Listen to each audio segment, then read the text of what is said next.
നമസ്കാരം, വിജയ് ഭവ എല്ലാവരെയും സുസ്വാഗതം ചെയ്യുന്നു. കഴിഞ്ഞ 2 എപ്പിസോഡിൽ നമ്മൾ ആത്മവിശ്വാസം വർദ്ധിപ്പിക്കുക അല്ലെങ്കിൽ നമ്മുടെ കോൺഫിഡൻസ് ലെവൽ വർദ്ധിപ്പിക്കുക എന്ന കാര്യമാണ് ചർച്ച ചെയ്തത്. ആ 2 എപ്പിസോഡിൽ നമ്മൾ ചർച്ച ചെയ്തത് ഏറ്റവും ആദ്യം പറഞ്ഞത് നമ്മൾ ആത്മവിശ്വാസം കൂട്ടുന്നതിന് ആദ്യത്തെ ഒരു കാര്യം, ഏതൊരു അവസരത്തിൽ ഏതൊരു മീറ്റിങ്ങിൽ ചെന്ന് കഴിഞ്ഞാലും നമ്മൾ മുൻനിരയിൽ ഇരിക്കുന്ന ഒരാളാവുക. കേരളത്തിൽ പൊതുവിൽ കാണുന്ന ഒരു സംഭവം എന്ന് പറയുന്നത് പിൻനിരയിൽ നിന്നാണ് ആൾക്കാരെ ഫില്ല് ചെയ്ത് വരുന്നത്. അതൊന്ന് മാറ്റി മുൻനിരക്കാരനാവുക. രണ്ടാമത്തെ ഒരു കാര്യം എന്ന് പറയുന്നത് കണ്ണുകളിൽ നോക്കി സംസാരിക്കാനായിട്ടൊരു ശീലമുണ്ടാക്കുക. കണ്ണുകളിൽ നോക്കി സംസാരിക്കുന്നത് നല്ല ലക്ഷണമാണ്. കണ്ണുകളാണ് സംവേദനം നടക്കുന്നത്. അതുകൊണ്ട് കണ്ണുകളിൽ നോക്കി സംസാരിക്കുക, താഴെ നോക്കി സംസാരിക്കാനുള്ളതല്ല, മുഖത്ത് നോക്കി സംസാരിക്കുന്ന ഒരു ശീലം വളർത്തിയെടുക്കണം. മൂന്നാമത് നമ്മൾ പറഞ്ഞത് 25% വേഗത നമ്മുടെ നടത്തത്തിലൊന്ന് കൂട്ടുക. വിജയിച്ച വ്യക്തികളെല്ലാം അവരുടെ നടത്തം നമ്മൾ ശ്രദ്ധിച്ചു കഴിഞ്ഞാൽ ജീവിതത്തിൽ എന്തൊക്കെയോ കാര്യങ്ങൾ ചെയ്യാനുണ്ട് എന്ന ഭാവത്തിലാണ് അവർ വേഗം നടക്കുന്നത്. എപ്പോഴും അവർ വളരെ ടൈറ്റായിട്ടാണ് നടക്കുന്നത്. അവർക്ക് പല പല കാര്യങ്ങൾ ചെയ്തു തീർക്കാനുള്ള തൻ്റെ ഇടത്തോടു കൂടിയാണ് നടക്കുന്നത്. അതും നമ്മുടെ ജീവിതത്തിലേക്ക് നടക്കുക. നാലാമത് നമ്മൾ സംസാരിക്കാൻ ശീലിക്കുക. ഏതൊരു മീറ്റിങ്ങിൽ ചെന്ന് കഴിഞ്ഞാലും നമ്മൾക്ക് സ്വന്തമായി ഒരു അഭിപ്രായമുണ്ടെന്ന് അവിടെ തെളിയിക്കണം. നമുക്ക് മറ്റുള്ളവരുടെ ശ്രദ്ധ കിട്ടേണ്ടത് ആവശ്യമാണ്. നമുക്ക് വളരണമെങ്കിൽ മറ്റുള്ളവരുടെ ശ്രദ്ധ വേണം. അതുകൊണ്ട് മറ്റുള്ളവരുടെ ശ്രദ്ധ അഭിപ്രായമുള്ളവന് മാത്രമേ കിട്ടുള്ളൂ. അപ്പം സ്വന്തമായിട്ട് ഒരു അഭിപ്രായം ഉള്ളവനായിട്ട് മാറുക. നമ്മുടെ അഭിപ്രായങ്ങൾ പറയാൻ കിട്ടുന്ന അവസരങ്ങളിലെല്ലാം പറയുക. അങ്ങനെ പറഞ്ഞ് നമ്മൾക്ക് ആത്മവിശ്വാസം കൂടും. ആദ്യം പറയാൻ പഠിക്കുക, പിന്നെ എന്ത് പറയണമെന്ന് പിന്നെ പഠിക്കാം നമുക്ക്. അഞ്ചാമത് നമ്മുടെ ആത്മവിശ്വാസം കൂട്ടുന്ന കാര്യമാണ് പറയുന്നത് പുഞ്ചിരി എന്ന് പറയുന്നത്.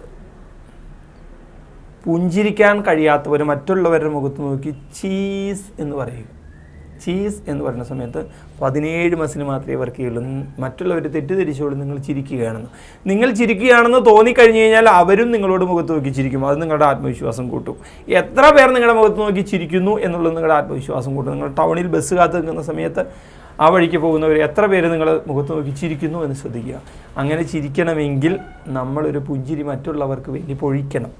ഒരു പുഞ്ചിരി മറ്റുള്ളവർക്ക് വേണ്ടി പൊഴിച്ചാൽ മാത്രമേ നമ്മുടെ മുഖത്ത് നോക്കി മറ്റുള്ളവരും ഒരു പുഞ്ചിരി പൊഴിക്കുകയുള്ളൂ. കാരണം ഇത് വാങ്ങലും കൊടുക്കലും ക്രിയയുടെ വളരെ പ്രധാനപ്പെട്ട ഒരു കാര്യമാണ്. അടുത്തത് നമ്മുടെ ആത്മവിശ്വാസം കൂട്ടേണ്ട ഒരു ഘടകമാണ് നന്നായി വസ്ത്രം ധരിക്കുക എന്നുള്ളതാണ്.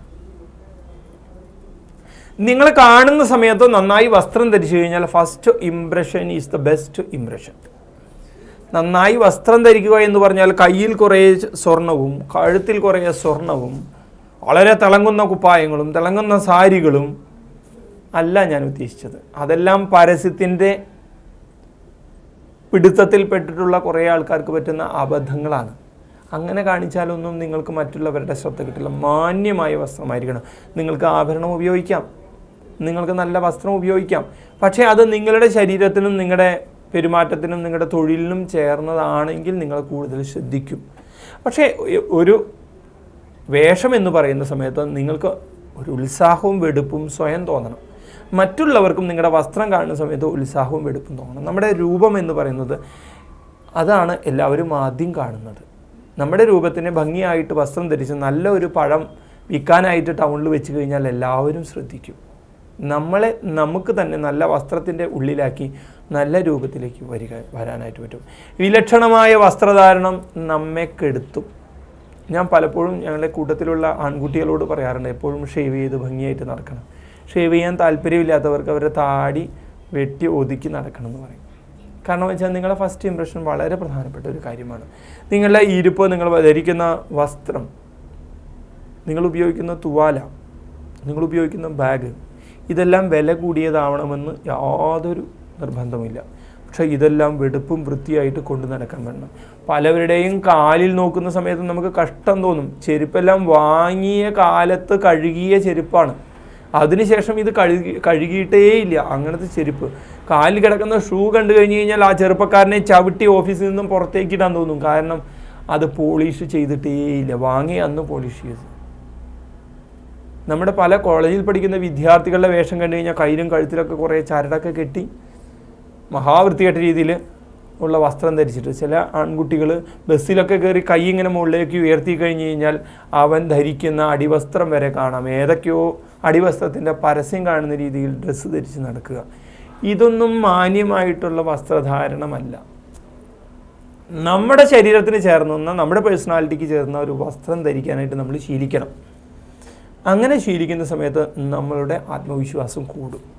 ഉദാഹരണം, നിങ്ങൾ ഭംഗിയായിട്ട് വസ്ത്രം ധരിക്കാതെ എവിടെയെങ്കിലും നിൽക്കുന്ന സമയത്ത് നിങ്ങൾക്ക് വേണ്ടപ്പെട്ടവർ നിങ്ങളുടെ മുമ്പിലേക്ക് വരികയാണെങ്കിൽ നിങ്ങൾക്ക് അവരോട് സംസാരിക്കാൻ ഒരു വിമുഖത കാണും.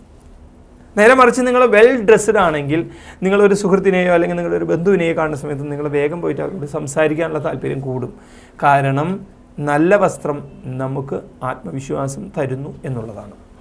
നമ്മൾ പുറത്തിറങ്ങുന്ന സമയത്ത്, നമ്മളൊരു ബന്ധുവിനെ സ്വീകരിക്കുന്ന സമയത്ത്, ഒരു സമ്മേളനത്തിൽ സംസാരിക്കാൻ പോകുന്ന സമയത്ത്, അല്ലെങ്കിൽ ഒരു മീറ്റിങ്ങിൽ സംസാരിക്കാൻ പോകുന്ന സമയത്ത്, അല്ലെങ്കിൽ ഒരു മീറ്റിങ്ങിൽ ഇരിക്കാൻ പോകുന്ന സമയത്ത്, അല്ലെങ്കിൽ നമ്മളെ ജോലിക്ക് പോകുന്ന സമയത്ത് ഏറ്റവും ഭംഗിയായി നമ്മൾ വസ്ത്രം ധരിച്ചു പോകണം. നമ്മുടെ നഖമെല്ലാം വൃത്തിയായിട്ട് വെട്ടിയിരിക്കണം. നമ്മുടെ താടി രോമങ്ങളെല്ലാം വെട്ടിയൊതുക്കുകയോ അല്ലെങ്കിൽ ഭംഗിയായിട്ട് ഷേവ് ചെയ്യുകയോ ചെയ്യണം. നമ്മുടെ പെൺകുട്ടികളാണെങ്കിൽ അവരുടെ നഖമെല്ലാം വൃത്തിയാക്കി അത്യാവശ്യം പോളിഷൊക്കെ ഉപയോഗിക്കാം. ഏറ്റവും ഭംഗിയായിട്ട് വസ്ത്രമൊക്കെ ധരിച്ച് കാണാൻ നല്ല സുമുഖിയായിട്ടും പുറത്തേക്ക് ഇറങ്ങുക.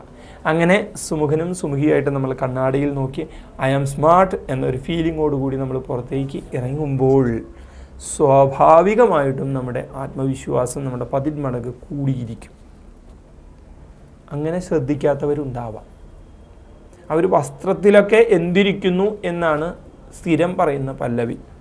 പക്ഷേ വസ്ത്രത്തിൽ ഇരിക്കുന്നുണ്ട്. നിങ്ങൾ ഏതൊരു ഷോപ്പിനെ എടുത്തു നോക്കിക്കോളൂ, ആ ഷോപ്പ് ഏറ്റവും ഭംഗിയായിട്ട് അണിയിച്ചൊരുക്കി വെച്ചാൽ മാത്രമേ അവിടെ ബിസിനസ് നടക്കുകയുള്ളൂ.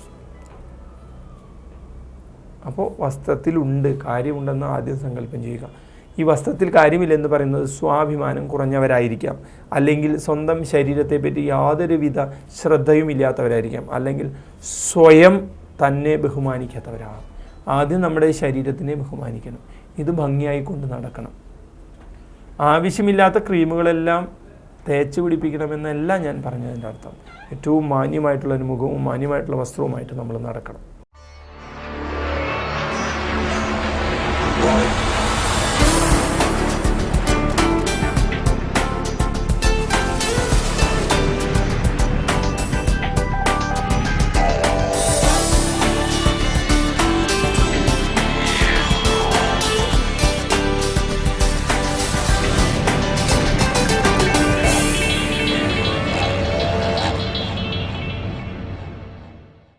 നമ്മുടെ വ്യക്തിത്വത്തിൽ നമ്മൾ തോറ്റു എന്ന് ചിന്തിച്ചാൽ നമുക്ക് തോൽവി ഉറപ്പാണ്.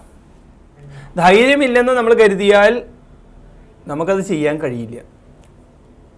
ജയിക്കില്ല എന്ന് നമ്മൾ വിചാരിച്ചാൽ നമുക്ക് ജയിക്കാൻ കഴിയില്ല. നമ്മൾ എന്താണോ ചിന്തിക്കുന്നത് അത് നമ്മുടെ ജീവിതത്തിൽ നടക്കും. അങ്ങനെ നമ്മൾ ചിന്തിക്കാൻ പഠിക്കണം. അങ്ങനെ ചിന്തിക്കാൻ നമ്മൾ സ്ഥിരമായിട്ട് കഴിഞ്ഞു കഴിഞ്ഞാൽ നമ്മുടെ ആത്മവിശ്വാസം, സെൽഫ് കോൺഫിഡൻസ് എന്ന് പറഞ്ഞ സാധനം ഇങ്ങനെ കൂടി വരും.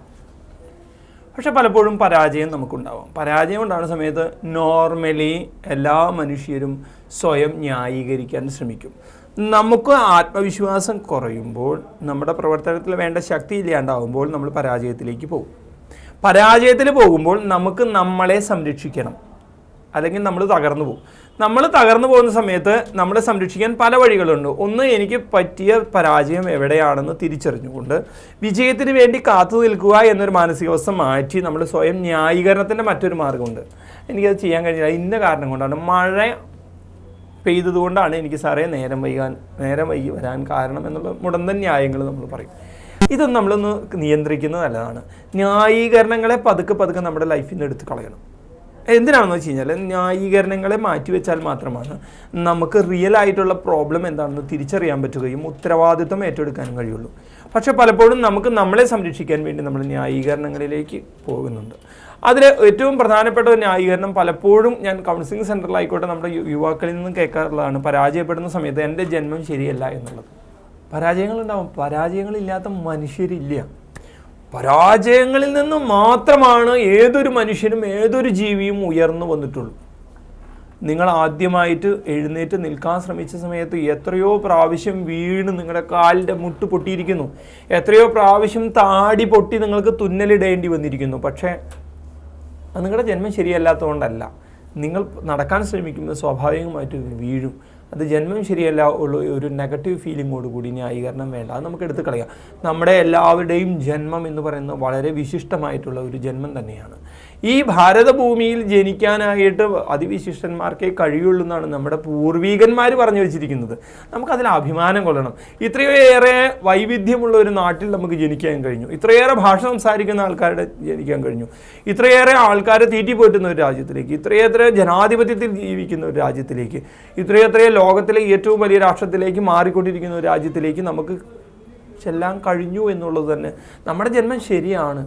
നമുക്ക് ശരിയായിട്ടുള്ള അച്ഛനെയും അമ്മയെ തന്നെയാണ് കിട്ടിയിരിക്കുന്നത്. അത് നമുക്കൊന്ന് നിർത്തിവെക്കണം. നമ്മുടെ ജന്മം ശരിയല്ല എന്ന് പറച്ചൽ. മറ്റൊരു കൂട്ടരുണ്ട്, എൻ്റെ ജാതകം ശരിയല്ല എന്ന് പറയുന്നത്. ജാതകത്തിൽ വിശ്വസിക്കണോ അവിശ്വസിക്കണോ അതെല്ലാം നിങ്ങളുടെ വിഷയമാണ്. ജ്യോതിശാസ്ത്രം എന്ന് പറയുന്നത് സയൻസ് തന്നെയാണ്, ശാസ്ത്രം തന്നെയാണ്. നിങ്ങൾക്ക് വിശ്വസിക്കാം. പക്ഷേ എല്ലാ ജ്യോത്സ്യന്മാരെയും നിങ്ങൾ വിശ്വസിച്ചാൽ നിങ്ങളുടെ ജീവിതം പലപ്പോഴും ശരിയായിക്കൊള്ളണമെന്നില്ല. അറിവുള്ളവൻ ആര്, അറിവിനില്ലാത്തവൻ ആര് എന്ന് നമുക്ക് തിരിച്ചറിയാൻ പറ്റണം. വാചകമടിക്കാനുള്ള കഴിവല്ല അറിവെന്ന് പറയുന്നത്. ശാസ്ത്രമറിയുന്നവനായിരിക്കണം. ശാസ്ത്രമറിയുന്നവരാണോ നമ്മുടെ എല്ലാവരുടെയും ജാതകം എഴുതിയിരിക്കുന്നത് ഒന്നും കൂടി അന്വേഷിക്കണം. ജാതകത്തിലെ പ്രശ്നങ്ങളുണ്ടെങ്കിൽ തീർക്കാനുള്ള പ്രശ്നവും സൗകര്യങ്ങളും അതിൻ്റെ ഉള്ളിൽ തന്നെയുണ്ട്. അത് ഒരു ഒഴിവുകഴിവാണ്. മറ്റൊരു കൂട്ടർ പറയും, എനിക്ക് വയസ്സായി, ഇനിയിപ്പോൾ ഒന്നും ചെയ്യാനില്ല. കെൻഡക്കി ചിക്കൻ എന്ന് പറഞ്ഞ ഒരു സംഭവം ഇന്ന് ലോകത്തിലെ ഏറ്റവും അറിയപ്പെടുന്ന ഭക്ഷണങ്ങളിൽ ഒന്നാണ്. ആ ചിക്കൻ്റെ പ്രസ്ഥാനം ആരംഭിച്ചത് 60-ാമത്തെ വയസ്സിലാണ് അദ്ദേഹം ആരംഭിച്ചത്. അവിടെ നിന്നാണ് അദ്ദേഹത്തിന് ഉയർത്തിക്കൊണ്ടുവരാൻ പറ്റിയത്. വയസ്സ് എന്ന് പറയുന്ന ഒരു ഘടകമല്ല. നമ്മുടെ പ്രധാനമന്ത്രിമാരും മുഖ്യമന്ത്രിമാരും എല്ലാം തന്നെ 60 വയസ്സ് കഴിഞ്ഞവരായിരുന്നു, 70 വയസ്സിനോട് അടുത്തവരായിരുന്നു. നമ്മുടെ ഗവർണർമാരെ എടുത്തു നോക്കിക്കഴിഞ്ഞാൽ പലവരും 70ഉം 75ഉം കഴിഞ്ഞവരാണ്. അതൊരു ഘടകമല്ല. വിജയിക്കാൻ തീരുമാനിച്ച വയസ്സൊരു വിഷയമല്ല. ആദ്യം നമ്മൾ വിജയിക്കാൻ തീരുമാനിക്കുക. ചില ആൾക്കാർ പറഞ്ഞ സമയത്ത്, അയ്യോ ഞാൻ വളരെ ചെറുപ്പമാണ്, എനിക്ക് ഇത്രയല്ലേ ആയിട്ടുള്ളൂ, ഇത്രയും സമയത്തിനുള്ളിൽ ഞാൻ എങ്ങനെ ഇത്രയും വലിയ കാര്യങ്ങൾ ചെയ്യുമെന്ന് പറയും. അതും ഒരു ന്യായീകരണമാണ്. ഞാൻ ചെറുപ്പമായതുകൊണ്ട്, ഞാൻ വയസ്സായതുകൊണ്ട്, ജാതകം ശരിയല്ലാത്തതുകൊണ്ട്, എൻ്റെ ജന്മം ശരിയല്ല എന്ന് പറയുന്നതെല്ലാം നമുക്ക് നമ്മുടെ ആത്മവിശ്വാസക്കുറവാണ് കാണുന്നത്, നമ്മളെ ചെറുതായി കാണുന്നത് കൊണ്ടാണ്. ഞാൻ വികലാംഗനായിപ്പോയി. വികലാംഗനായതുകൊണ്ട് ഞാൻ പരാജയപ്പെടണമെന്നില്ല. വികലാംഗരായിട്ടുള്ള എത്രയോ പേര് ജീവിതത്തിൽ കിട്ടുന്ന അവസരങ്ങളെ ഉപയോഗപ്പെടുത്തിയിരിക്കുന്നത്. ഈ അടുത്ത് ഞാനൊരു ട്രെയിനിങ് പ്രോഗ്രാമിന് പോയി, കൊടകരയിൽ ഒരു ട്രെയിനിങ് പ്രോഗ്രാമിന് പോയ സമയത്ത് അവിടെ വിനോദ് എന്ന് പറയുന്ന ഒരു സുഹൃത്ത് വന്നിരുന്നു. 2 കണ്ണുകൾ കാണാത്തൊരു സുഹൃത്ത്. പക്ഷേ അദ്ദേഹം ചെണ്ട കൊട്ടും, പക്ഷേ അദ്ദേഹം തബല വായിക്കാൻ അറിയാം. അദ്ദേഹം അനേകം വേദികളിൽ തബല വായിച്ചിട്ടുണ്ട്. അദ്ദേഹത്തിന് നാടൻ പാട്ട് പാടുന്ന സംഘത്തിലെ അംഗമാണ് അദ്ദേഹം ഒരു രാഷ്ട്രീയ പ്രസ്ഥാനത്തിൻ്റെ പരിപാടികളിൽ പങ്കെടുക്കുന്നു. അങ്ങനെ ഒരു കണ്ണ് കാണുന്ന വ്യക്തി ചെയ്യുന്നതിനേക്കാൾ എത്രയോ അധികം കാര്യങ്ങൾ അദ്ദേഹം ചെയ്യുന്നു. അപ്പോൾ വികലാംഗൻ എന്ന് പറയുന്നത് ഒരു ഘടകമല്ല. എത്രയോ വികലാംഗന്മാർ ജീവിതത്തിൽ വിജയിച്ചിരിക്കുന്നു. മറ്റൊരു കൂട്ടരുണ്ട്, എനിക്ക് സാമർഥ്യമില്ല എന്ന് പറയുന്നത് സ്വയം പറഞ്ഞു നടക്കുന്ന ആൾക്കാർ. അവർക്കൊക്കെ നല്ല സാമർഥ്യമുണ്ട്, അവർ അതുകൊണ്ട് വിജയിക്കുന്നു. ഞാൻ ഇങ്ങനെ പരാജയപ്പെട്ട് നടക്കാൻ കാരണം എനിക്ക് സാമർഥ്യമില്ല എന്ന് പറയുന്ന ഒരാൾക്കാരുണ്ട്. ഈ സാമർഥ്യം എന്ന് പറയുന്നത് ആരെങ്കിലും ജനിക്കുമ്പോൾ ജീവിതത്തിൽ കിട്ടുന്നതാണോ? ആത്മവിശ്വാസം എന്ന് പറയുന്നത്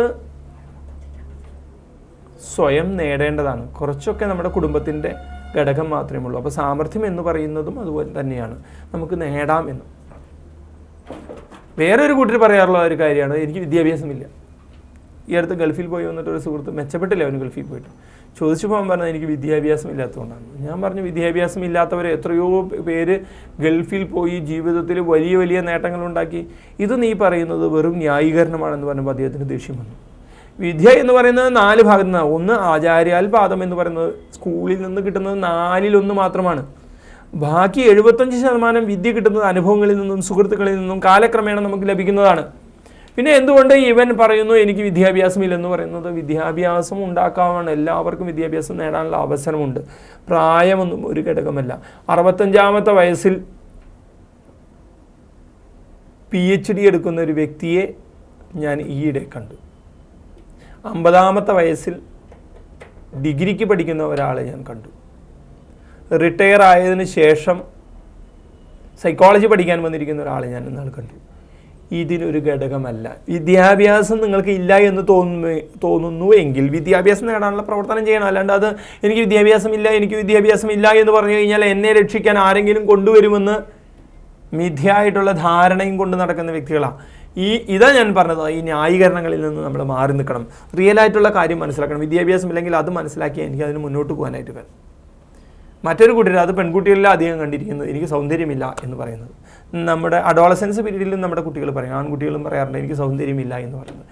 എല്ലാവരെയും ഭൂമിയിൽ സൃഷ്ടിച്ച സമയത്ത് അതിൻ്റേതായ ഒരു സൗന്ദര്യം നൽകിയിട്ടാണ് ഭൂമിയിലേക്ക് സൃഷ്ടിച്ചത്. ഈ പ്രപഞ്ചത്തിലെ ഏതൊരു സൃഷ്ടിയെ നിങ്ങൾ എടുത്തു നോക്കിയുള്ളൂ, അതിന് അതിൻ്റേതായ ഒരു സൗന്ദര്യമുണ്ട്.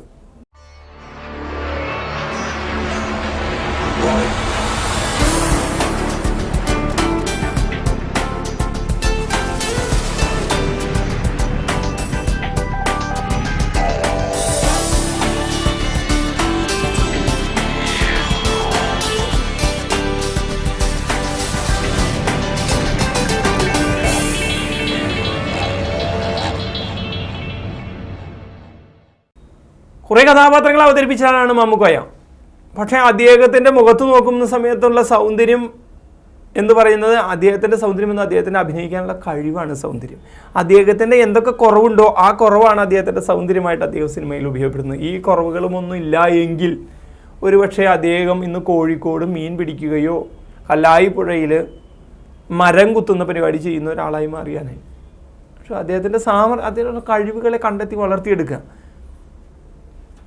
ഉണ്ടപക്രു എന്ന് പറയുന്ന ഒരു വ്യക്തി, വിനയൻ സിനിമ ചെയ്യുന്ന സമയത്ത് കുതിരപ്പുറത്ത് ഇത്രയും ഭാരം കുറഞ്ഞൊരു വ്യക്തി കയറുന്നതും സഞ്ചരിക്കുന്നതും കുതിരയ്ക്ക് ഫീൽ ചെയ്യില്ല, ഒരാൾ പുറത്തുണ്ടെന്ന് ഫീൽ ചെയ്യില്ല.